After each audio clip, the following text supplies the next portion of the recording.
Good morning. దేవుని పరిశుద్ధ నామానికి స్తోత్రం కలుగునుగాక. దేవునితో ఈ దినమనే ఈ కార్యక్రమానికి మీ అందరికీ ప్రభు పేరట స్వాగతం తెలియజేస్తున్నాను. ఎంత గొప్ప దేవుడు! ప్రతి దినము కూడా ఒక నూతన వాక్యంతో మనం దినాన్ని ప్రారంభించడానికి దేవుడు కృప చూపించాడు. ఈ దినమందు దేవుడు మనతో మాట్లాడుతూ ఉండగా వాక్యాన్ని మీరు శ్రద్ధగా వినాలని మీకు మనవి చేస్తున్నాను. పరిశుద్ధ లేఖనముల నుండి యెషయా గ్రంథము 49వ అధ్యాయము 15-16 వచనాలు మనం చదువుకుందాం. స్త్రీ తన గర్భమును పుట్టిన బిడ్డను కరుణింపకుండా తన చంటి పిల్లను మరచునా? వారైనా మరచుదురు గాని నేను నిన్ను మరువను. చూడుము, నా అరచేతుల మీదనే నిన్ను చెక్కియున్నాను, నీ ప్రాకారములు నిత్యము నా ఎదుటనున్నవి. నా ప్రియ సహోదరి సహోదరురా, ఈరోజు ప్రత్యేకంగా దేవుడు ఒక అద్భుతమైన మాటతో మనల్ని బలపరుస్తూ ఈరోజు మన దినములో మన జీవితంలో గొప్ప విజయాన్ని ఇవ్వడానికి ఆయన గొప్ప ఆదరణకరమైన వాగ్దానాన్ని మరొకమారు మనకు గుర్తు చేస్తూ మన జీవితాల్లో ఆయన నిబంధన చేస్తున్నాడు. ఎంత గొప్ప దేవుడు అండి మన దేవుడు! ఈ లోకంలో చాలా మంది ప్రేమకు ముఖం వాసిన వారు ఉంటారు, ప్రేమకు దూరం అయిపోయిన వారు ఉంటారు, అలాగే ప్రేమించి మోసపోయిన వారు కూడా చాలా మంది ఉంటారు. స్వచ్ఛమైన ప్రేమ దొరకక అల్లాడిపోతున్న వారు చాలా మంది ఉన్నారు. దేవుని యొక్క మాటను మనం గమనిస్తే ఈ లోకంలో నిన్ను ప్రేమించేవారు ఉన్నా లేకపోయినా దేవుని ప్రేమ ఎలాంటిదో తెలియజేస్తున్నాడు. అది ఎంత శ్రేష్టమైనదో నీకు ఈ రోజు గుర్తు చేస్తున్నాడు.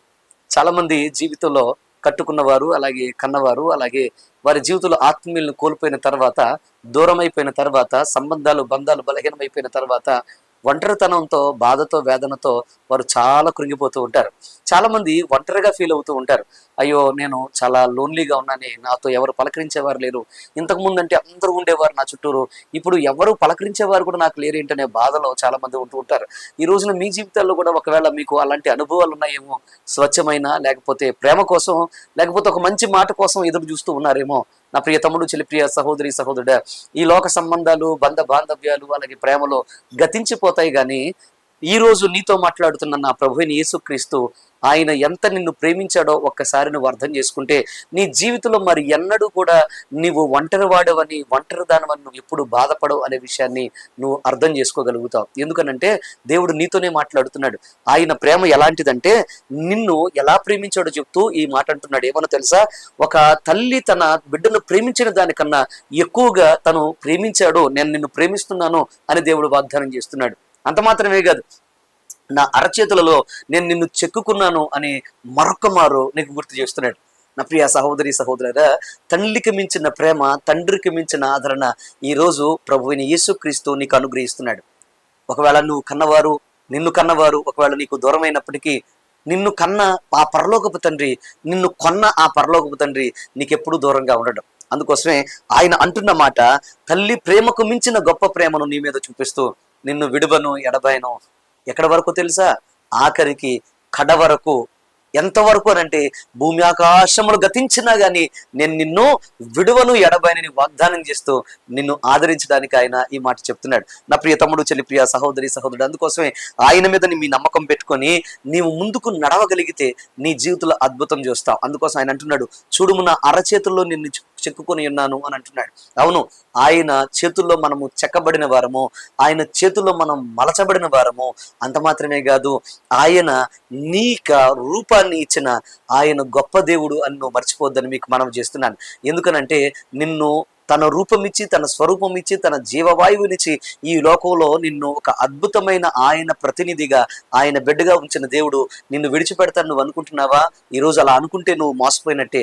ఆయన నీకు ఎప్పుడు దూరంగా ఉండడు, ఆయన నీకు సమీపంగా ఉంటాడు.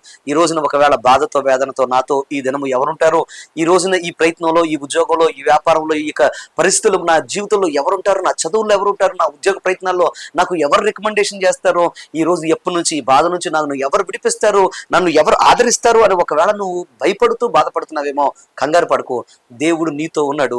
ఆయన నిన్ను నడిపించడానికి ఆయన మరొకమారు వాగ్దానం చేస్తున్నాడు.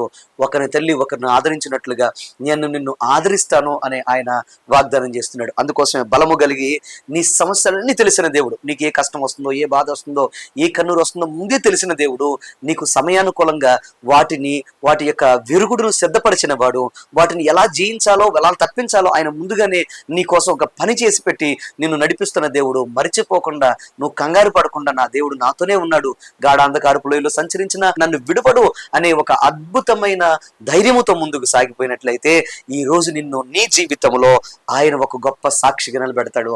అంత మాత్రమే కాదు, ఆయన తండ్రిగా నీవు ఆయన కుమారుడుగా కుమార్తెగా నువ్వు ఎంత అద్భుతాలు చూడగలవో నీ జీవితంలోంచి ప్రపంచానికి చూపిస్తాడు. ఆయన కృప ఈ దినమంతా మీ మీద ఉండి ఆయన ప్రేమ మీ జీవితంలో వర్ధిల్లును గాక. దేవుడు మిమ్మల్ని ఇంకా ఆశీర్వదించి దీవించును గాక. Let's pray. ప్రార్థన చేసుకుందాం. మా పరమ తండ్రి నీ కొందరినైనా ఈ యొక్క ఉదయకాలం ముందు ప్రత్యేకంగా ఈ వాక్యం విన్న బిడ్డలందరినీ మీరు ఆశీర్వదించాను. అవును ప్రభువా, మా జీవితాల్లో ఈ లోకంలో శాశ్వత ప్రేమ ఎక్కడో మేము కనుగొనలేము నాయనా. కాలాలు మారుతుంటాయి, ప్రేమలు మారుతుంటాయి. మారని ప్రేమ నీ ప్రేమనైనా ఈరోజు నీ ప్రేమ మమ్మల్ని బంధించిందని, నీ ప్రేమ మమ్మల్ని నడిపిస్తుందని మీరు మాతో మాట్లాడారు ప్రభా. నీ అరచేతుల్లో మమ్మల్ని చెక్కుకున్నావని ప్రభా నువ్వు మాతో మాట్లాడావు. ఈరోజు ఎంతమంది అయితే ఒంటరితనంతో, బాధతో, వేదనతో కృంగిపోయి ఉన్నారో వారందరినీ మీరు బలపరచండి. వారు చేస్తున్న ప్రతి ప్రయత్నాన్ని సఫలపరిచి మీరే వారితో ఉండి ముందుకు నడిపించి అనేక గొప్ప కార్యాలు చేసి విజయాలు ఇమ్మని యేసు నామమున అడుగుచున్నాము తండ్రి. Amen, amen. God bless you. దేవుడు మిమ్మల్ని దీవించును గాక.